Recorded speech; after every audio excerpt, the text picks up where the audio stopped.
Good morning बंधुरा आज के आमी तैरी करब भेटकी माछ फुलकपि आलू दिए झोल। तोमरा देखते थाको आमी किभाबे এই ভেটকি মাছটা রান্না করি। দেখো ভেটকি মাছটাকে আমি ধুয়ে ভালো করে লেবু দিয়ে নুন দিয়ে 1 ঘন্টা মেখে রেখেছিলাম। এখন হলুদ দিয়ে আমি মাখিয়ে নিলাম। এবার মাছটাকে আমি ভেজে নেব। তোমরা পুরো ভিডিওটা দেখতে থাকো। এগুলো ভাজার জন্য কড়াইতে সরষের তেল দিয়ে দিয়েছি। তেল গরম হয়ে গেছে। এবার আস্তে আস্তে মাছগুলোকে আমি ভেজে নিচ্ছি।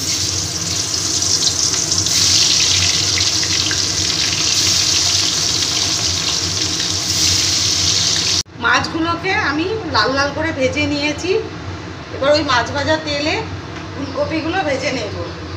ফুলকপিগুলো আমি একটু গরম জলে ভাপিয়ে নিয়েছি। এবার ভেজে নিচ্ছি।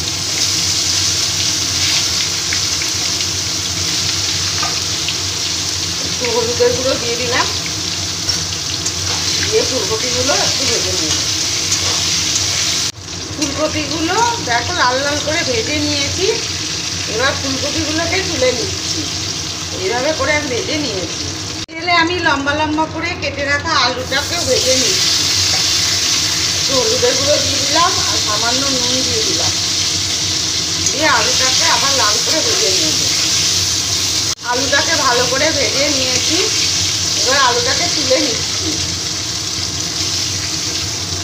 তেলে 2 তেজপাতা আর গোটা জিরে ফোড়ন দিলাম।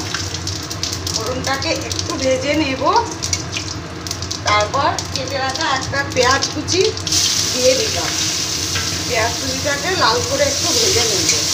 খুব কড়া করে ভাজবো না, হালকা করে একটু ভেজে নেব। এটাকে হালকা করে আমি ভেজে নিলাম। এবার একটা মশলা বানিয়ে রেখেছি।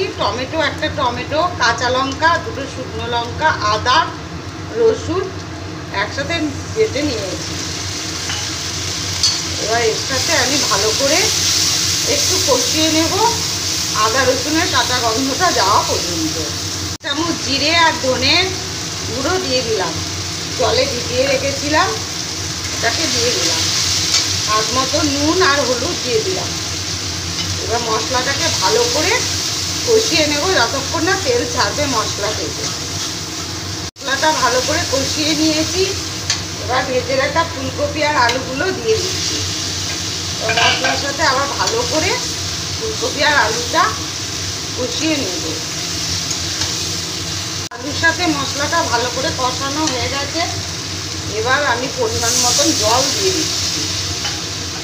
জল দিয়ে একটু ঢাকা দিয়ে রেখে দেব।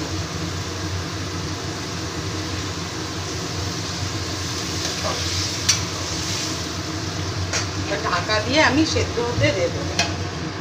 ঝোলটা ভালো করে ফুটে গেছে। এবার ভেজে রাখা মাছগুলোকে আমি দিয়ে দিচ্ছি। ভেজে রাখা মাছগুলো দিয়ে আবার একটু ঢাকা দিয়ে রাখবো।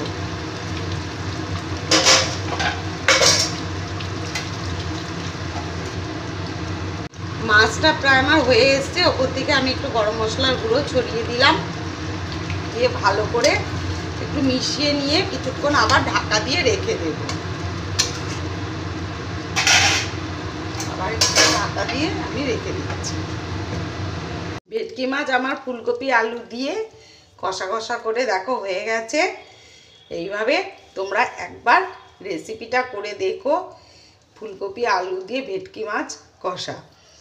রেসিপিটা তোমাদের ভালো লেগে থাকলে লাইক কমেন্ট ও শেয়ার করে দিও আর সাবস্ক্রাইব করে দিও ইউটিউব চ্যানেলটিকে। ভেটকি মাছ পুরো আমার রেডি। তোমরা রেসিপিটা একবার এইভাবে করে দেখো, গরম ভাতের সাথে খুব ভালো লাগবে।